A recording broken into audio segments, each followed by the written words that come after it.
একসময় প্রায় নির্মূলের পথে ছিল প্রাণঘাতী রোগ হাম, কিন্তু আশ্চর্যজনকভাবে বাংলাদেশ সহ বিশ্বের অনেক দেশে আবার এই রোগের সংক্রমণ ভয়ানক হারে বৃদ্ধি পাচ্ছে। প্রশ্ন উঠছে, কেন আবার ফিরে আসছে হাম? বিশেষজ্ঞরা বলছেন এর প্রধান কারণ টিকাদানের হার একেবারেই কমে যাওয়া। আগের মতো পর্যাপ্ত মানুষ টিকা না নেওয়ায় তৈরি হচ্ছে ইমিউনিটি গ্যাপ, অর্থাৎ রোগ প্রতিরোধের দেয়াল দুর্বল হয়ে পড়ছে। আরও একটি বড় কারণ হলো টিকা নিয়ে ভুল তথ্য ও ভীতি।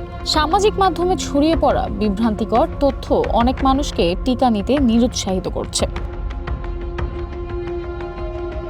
কোভিড-19 মহামারীর পর অনেক দেশে নিয়মিত টিকাদান কার্যক্রম ব্যাহত হয়, ফলে বহু শিশু সময়মতো টিকা থেকে বঞ্চিত হয়েছে, যা এখন সংক্রমণ বৃদ্ধির ঝুঁকি তৈরি করছে।